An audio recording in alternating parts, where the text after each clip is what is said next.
Welcome to our podcast Above the Clouds. In these podcasts, we are looking at the Bhagavatam from a certain angle. We are interested to find out how to apply the immortal lessons of the Bhagavatam. Today we will be looking at prayer, and we have chosen a prayer spoken by Prahlada Maharaj to Lord Nṛsiṁhadeva just after he has appeared.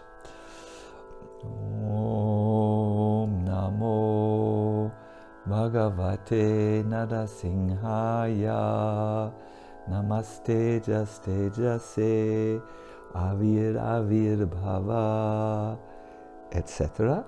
It's the 5th canto, chapter 18, text 8.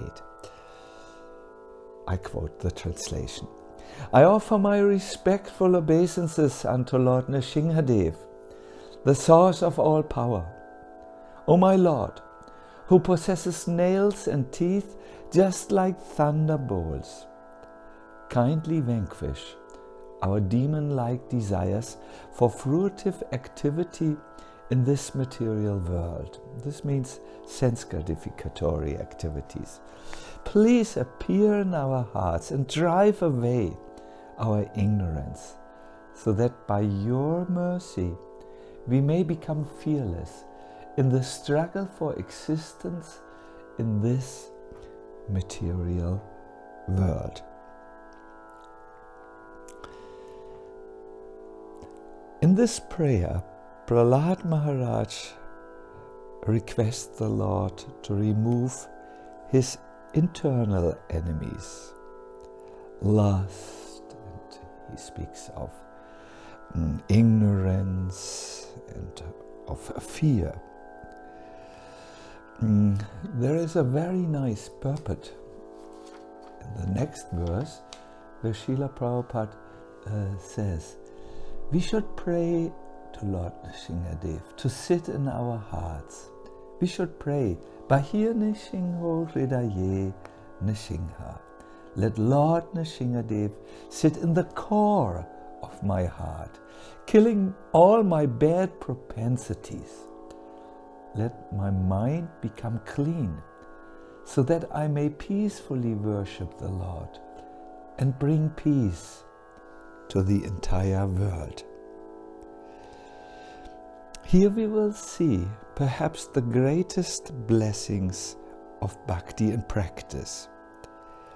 One is turning towards a supreme power, the power of the Lord, and asks Him for support. Thus Srila Vishwanath Chakravarti Thakur, in his purport to the prayer we just heard, writes, you are the power of power itself. Burn up the impressions of karma, appear in my mind, so that there is fearlessness. Yes, someone who is in contact with the Lord through prayer can immediately experience how the Lord is there in his heart and helps him to become free from those bondages, these conditionings which are there due to our karma, and also that one becomes full of courage, full of confidence, since the fear is driven away. Prayer can be seen as a little tool given to mankind through which we can reach where ordinarily we would be denied entry. We wouldn't get there without prayer. Let us ask today, when is prayer most effective? The immediate answer is when someone prays out of love. Then his prayer will be immediately heard. Or if he prays out of surrender or with a surrendered attitude, then the prayers immediately reach Krishna's ear. A second answer, which I would like to dwell on a little bit, is our prayers become, let us say, very real when we see that our own strategies and tactics are no longer working. At that time, we turn to the source of all power, whom even fear itself fears. And know, he is the only one who can help now. My will doesn't work, but his will always works. However, there is a certain difficulty which we need to address. The person we are calling is so much beyond. He's so much in the transcendental realm, and we are so much here in the material world. So how can we bridge the gap? The answer is when we pray most urgently, most really from our heart.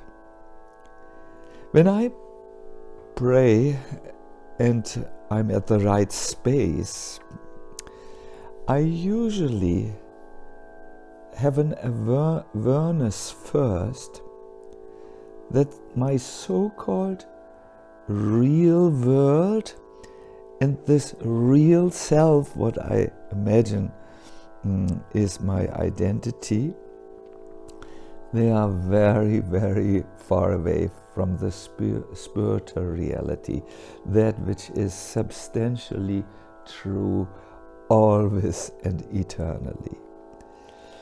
At that time, this world appears more like a stage, something that is artificially constructed.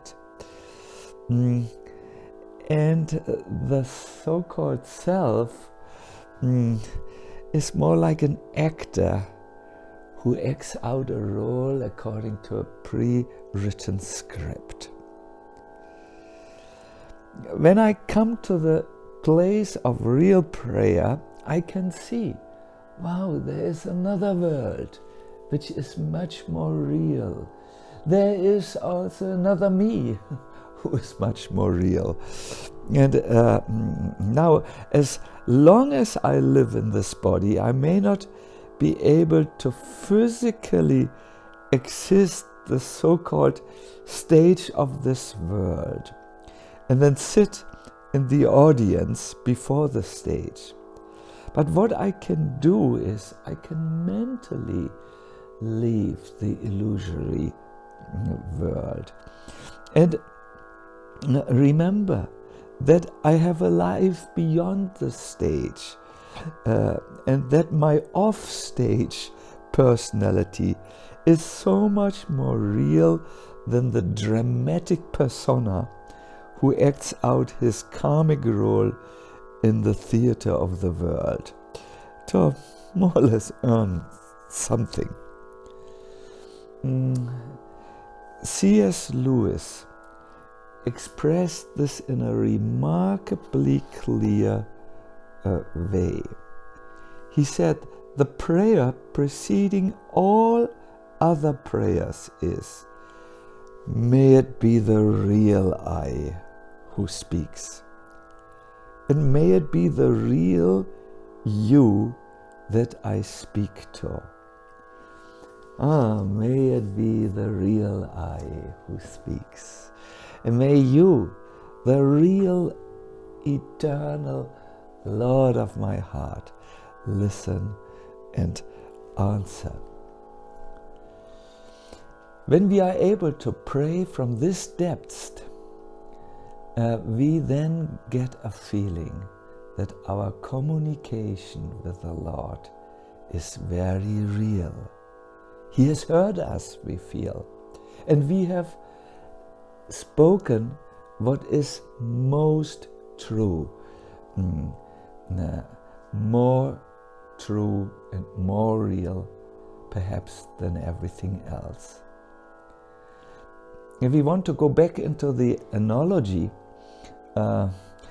although our physical body may still be active on the stage of this world according to his karmic script, in prayer we have left this stage and our role, and we have been in the real world, even for a little moment, the eternal world.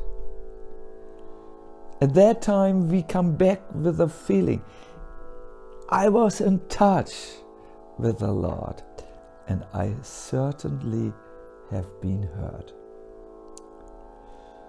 Coming back to this prayer, it was spoken by Prahlada, who had just witnessed how the palace world in which he had grown up and the rule of his father Hiranyakashipu had been torn apart by the appearance of Lord Nṛsiṁhadeva. We all know Lord Nṛsiṁhadeva had come out of the pillar when Hiranyakashipu wanted to kill Prahlada, and he had liberated Prahlada, and afterwards, that is something which we often do not remember. Afterwards, the huge army of Hiranyakashipu had attacked Lord Nṛsiṁhadeva, but the Lord had dismissed them all. In this world, in this way, the world of Prahlada had been ripped to shreds, really. It was no longer there. The stage had been demolished. So, in this mood, he offered his obeisances, and he prayed for three things: freedom from desires, freedom from the darkness, and freedom from fear, so that he could be full of courage to live the life. Let us hear this beautiful prayer again in another translation. I offer respects to the Supreme Lord Nṛsiṁha, the power of all powers. Please appear before me, O Lord with thunderbolt nails and teeth. Burn up the impressions of karma, destroy ignorance, and please appear in my mind so that it becomes fearless.